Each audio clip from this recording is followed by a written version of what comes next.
Jumpa lagi. Hari ini saya akan mencoba mengupas tuntas tentang cara pembuatan akun ResearchGate ya. Apa sih ResearchGate itu? Apa kegunaannya ya? Nah, setahu saya kegunaan daripada ResearchGate ketika teman-teman punya artikel ilmiah yang ketika di jurnal itu bermasalah sistemnya, ketika mengklik di Google itu tidak muncul. Nah, inilah nantinya ResearchGate bisa menjadi alternatif. ResearchGate bisa menjadi opsi bahwa nanti ketika orang kita terutama kesulitan dalam membuat artikel kita itu tampil di Google dalam pencarian ya, pencarian itu kan ketika misalnya kan ketika kalian mengklik nama artikel A misalkan. Nah, artikel kalian yang ketika artikel kalian yang sudah dipublish di jurnal tapi tidak muncul di website ya, tidak muncul di Google. Nah, inilah alternatifnya agar tulisan kita bisa dibaca, tulisan kita bisa dilihat oleh orang. Nah, itulah kegunaan daripada ResearchGate.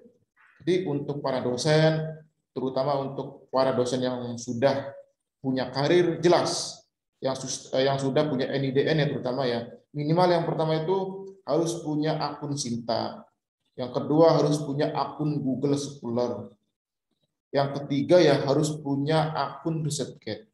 Nah, itu informasi teruntuk untuk para dosen ya, terutama dosen-dosen yang punya NIDN seperti itu. Nah, itu yang saya alami sebagai dosen ya, dosen di STKIP Pangeran Dharma Kusuma Indramayu. Oke, untuk lebih jelasnya saya akan mencoba membuat cara submit atau cara membuat akun ResearchGate. Mangga silakan disimak.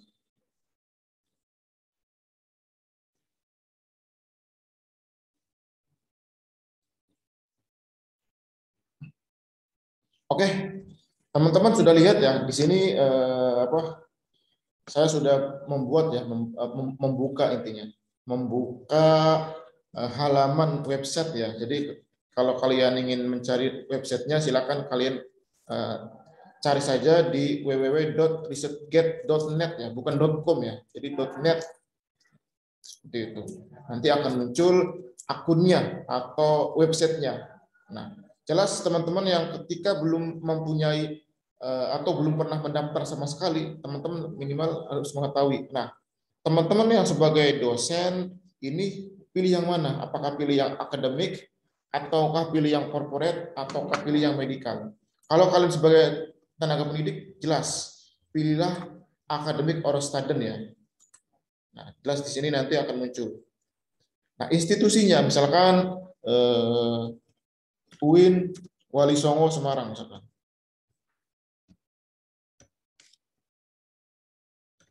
Nah, UIN Wali Songo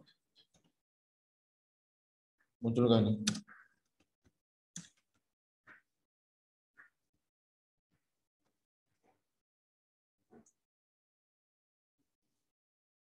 Nah, misalkan UIN Wali Songo Semarang. Kemudian departemen ini bisa prodi ya, misalkan prodi Pendidikan Agama Islam.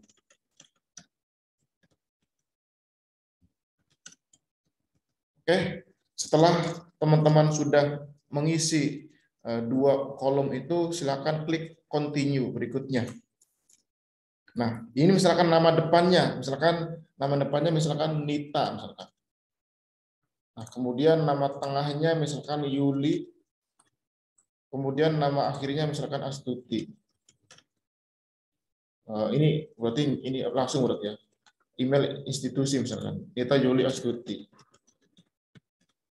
Seperti itu. Nah, ini email institusi. Kalau misalkan teman-teman sudah punya email .ac.id, nah itu silakan teman-teman masukkan.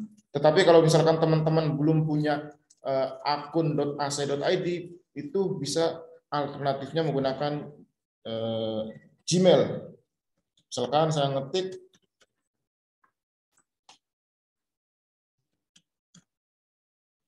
Nita Yuli Astuti 31@gmail.com misalkan. Nah, kemudian passwordnya misalkan. Kemudian checklist berikutnya. Nah, di sini nanti dijelaskan apakah saya seorang penulis atau ini bukan saya. Nah, silakan diklik saja ini, I am author. Ketika ini, nah ini langsung kita checklist continue. Tapi sebelumnya lihat, ini sudah ada artikel ya, sudah ada artikel yang muncul. Nah ini enak. Jadi saya sudah memasukkan artikel yang saya tulis dengan Nita Yuli Astuti, maka nanti kita tinggal mengklaim sudah ada otomatis. Nah, tinggal kita continue saja seperti itu. Nah, apakah kamu merekomendasikan ResearchGate ini? Apakah iya atau tidak? Kita misalkan ngeklik iya seperti itu. Apakah saya seorang profesor, seorang supervisor atau advisor? Mungkin saya seorang ini aja, seorang pekerja keras di kampus misalkan. Lalu berikutnya di continue. Nah, kemudian pilihlah disiplin keilmuan kalian. Misalkan kalau disiplin keilmuan agama, carilah tentang agama. Ada nggak di sini agama? Ada law, ada history, ada literatur, ada filosofi, ada psikologi. Nah, misalkan kalau tidak ada, bisa pilih ke religious studies ya, tentang studi agama-agama. Klik ini, kemudian cari tentang apa ininya.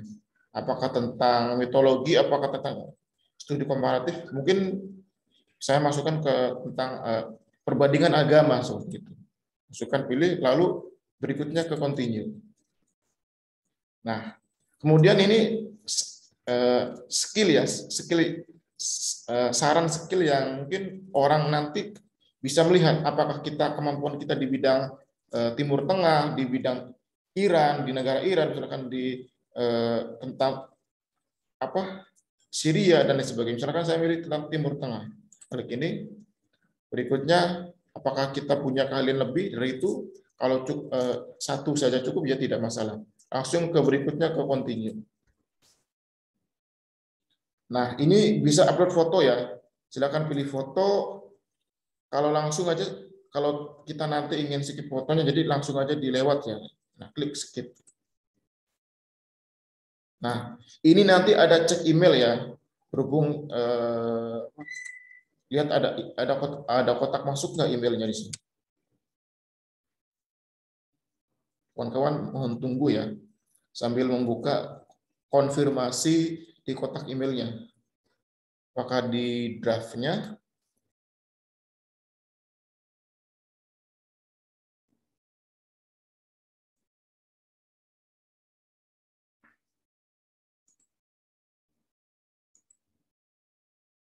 Oke.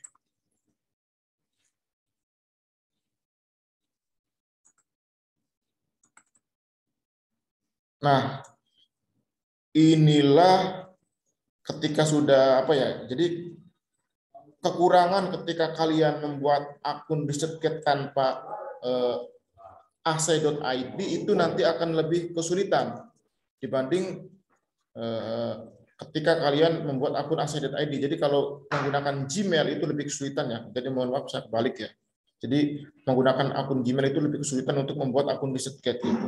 Nah, saya merekomendasikan kepada kawan-kawan ya, terutama para dosen yang sudah punya alamat email ac.id, nah silakan kalian bikin. Jadi saya juga ketika saya membuat akun ac.id untuk jurnal Sinau itu menggunakan Gmail itu ditolak terus ya. Jadi saya rekomendasikan teman-teman harus punya akun ac.id ya, akun email kampus biar nanti teman-teman ketika membuat akun ResearchGate lebih mudah seperti itu. Nah, itu saja mungkin untuk sedikit review tentang cara pembuatan akun ResearchGate. Mudah-mudahan bisa bermanfaat bagi kawan-kawan. Sampai jumpa di pertemuan berikutnya.